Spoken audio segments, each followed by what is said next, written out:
भारत आज उत्पादन क्षेत्रातील एक ऊर्जा केंद्र बनत असून देशातील युवा शक्तीमुळे संपूर्ण जगाचं लक्ष भारताकडे आहे, असं पंतप्रधान नरेंद्र मोदी यांनी आज मन की बातच्या माध्यमातून संवाद साधताना सांगितलं. आकाशवाणीवरून आज 114वा भाग प्रसारित झाला. देशाच्या निर्यातीत आणि परकीय गुंतवणुकीत सातत्यानं होणारी वाढ मेक इन इंडियाच्या दशकपूर्तीच्या यशाची गाथा सांगत आहे, असं पंतप्रधान नरेंद्र मोदी यांनी मन की बातच्या माध्यमातून सांगितलं. आपल्या देशात जागतिक गुणवत्तेच्या वस्तू उत्पादित करणं आणि स्थानिक उत्पादनांना प्रोत्साहन देण्यावर आपल्याला लक्ष केंद्रित करायचं आहे, असं पंतप्रधान म्हणाले. महाराष्ट्र के भंडारा जिले में टेक्सटाइल की एक पुरानी परंपरा है. भंडारा टसर सिल्क हैंडलूम. टसर सिल्क अपने डिजाइन, रंग और मजबूती के लिए जानी जाती है. भंडारा के कुछ हिस्सों में 50 से भी अधिक सेल्फ हेल्प ग्रुप इसे संरक्षित करने का काम में जुटे हैं. इनमें महिलाओं की बहुत बड़ी भागीदारी है. यह सिल्क तेजी से लोकप्रिय हो रही है और स्थानीय समुदायों को सशक्त बना रही है. और यही तो मेक इन इंडिया की स्पिरिट है. आपण आपल्या वारशाचा अभिमान बाळगतो तेव्हा जगही त्याचा आदर करतं. याचाच परिणाम जगातल्या कितीतरी देशांनी भारताच्या प्राचीन कलाकृती परत केल्या आहेत, असं ते म्हणाले. आजच्या भागात पंतप्रधानांनी पावसाचं पाणी वाचवण्याचं आवाहन पुन्हा एकदा केलं.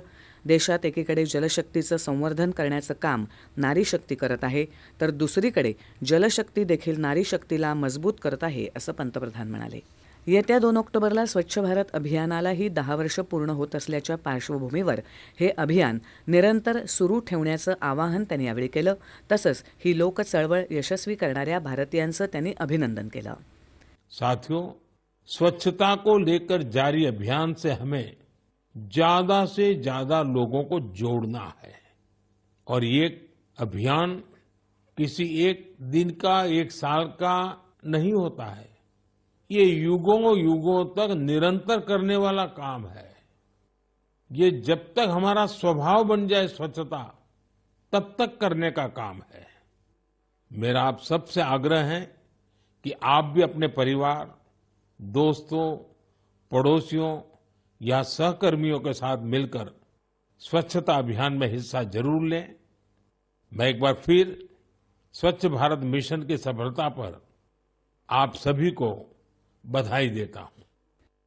पर्यावरण संरक्षणासाठी सुरू झालेल्या एक पेड माँ के नाम या अभियानात देखील लोकसहभागातून देशवासियांनी कमाल करून दाखवली आहे, असं ते म्हणाले.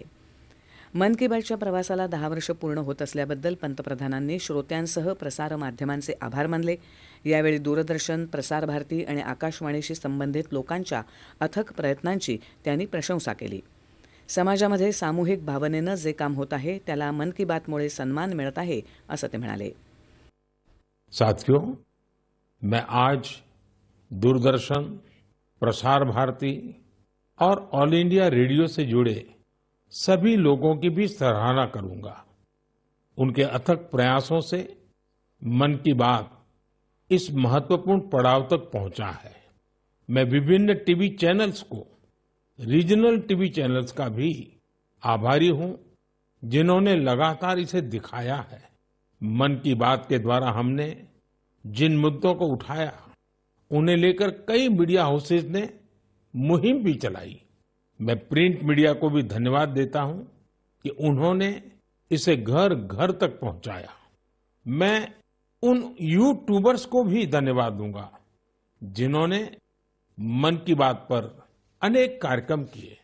युवकांच्या बुद्धिमत्तेला आणि नवोन्मेषाला प्रोत्साहन देण्यासाठी माहिती आणि प्रसारण मंत्रालय राबवत असलेल्या क्रिएट इन इंडिया उपक्रमात सहभागी होऊन त्यातली अँटी पायरसी सारखी आव्हानं स्वीकारण्यासाठी पुढे येण्याचं आवाहन पंतप्रधानांनी यावेळी केलं.